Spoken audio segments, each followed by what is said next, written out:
Are you lost and confused? Dude, I just don't know what I need. Are you behind in your classes? Bro, I have straight up not been to lecture for like 3 weeks. Do you wish there was a better way to record video on campus? Yeah, I do wish that. Hi, I'm Matthew Martin, media technology extraordinaire, an intern in the UW Tech Hall for about 9 weeks. And today, I'd like to show you how to use a resource that most comm students don't even know exists. It's called the Recording Studio. Located in the second floor of the communications building, the Recording Studio is available for every single comm student to use. And I'm here to show you how to use it effectively. Okay, to start us off, let's look at the set. For lighting, we have 4 main swinging lights hanging above us and a large floodlight sitting on the floor. We can turn the swinging lights on with the blackout button underneath the mixer, and the floodlight has a switch on its power cord. We can use this to illuminate the focus of our shot and to get rid of shadows on one of our 3 backdrops.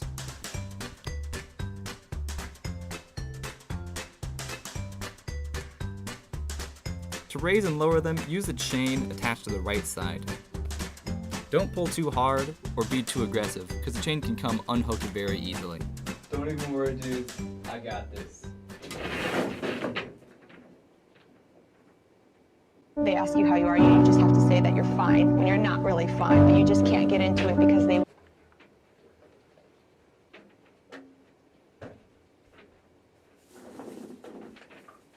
Told you it was an accident. Up next is the teleprompter. It's plugged in underneath the mirror attached to the camera. Make sure it stays there so it doesn't lose any battery. You can pick it up and type into it manually, or you can send it a TXT file from the computer and have it display that directly. It will automatically scroll through the text that you give it, and you can find settings in the app to control font size and scroll speed.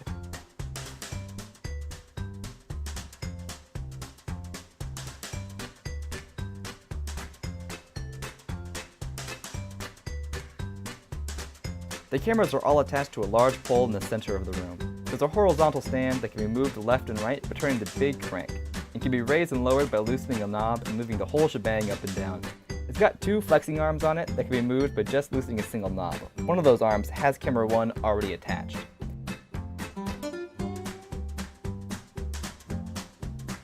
Camera 2 is attached directly to the horizontal stand. It can be turned left and right without needing to loosen anything, while tilting it takes 1 more knob.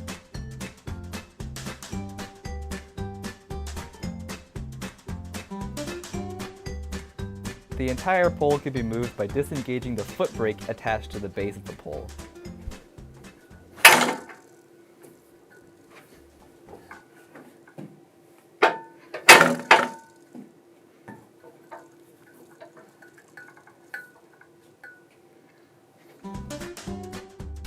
The cameras are both the same model and have 64 gigabytes of internal storage that can be recorded onto an SD card placed in the side. To do that, you need to hit the record button on the right side of the camera.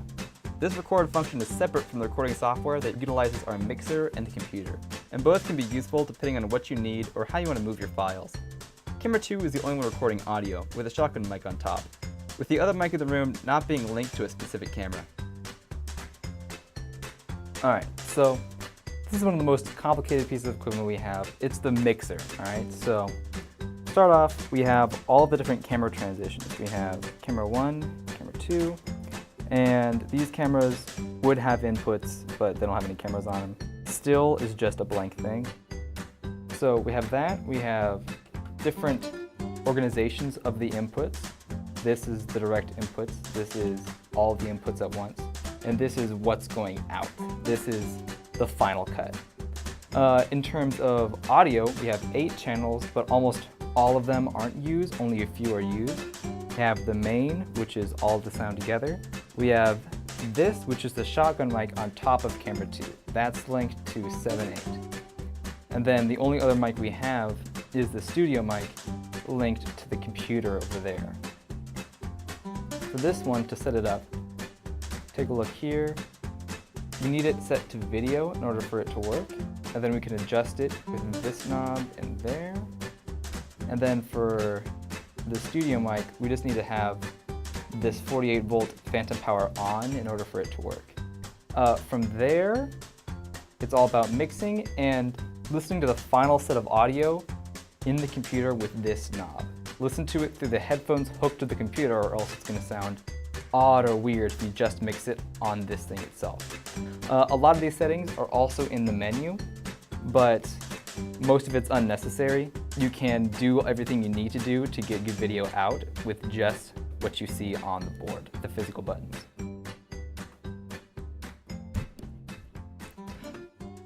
As you can probably tell from the sound of my voice, this microphone has a much more intimate sound.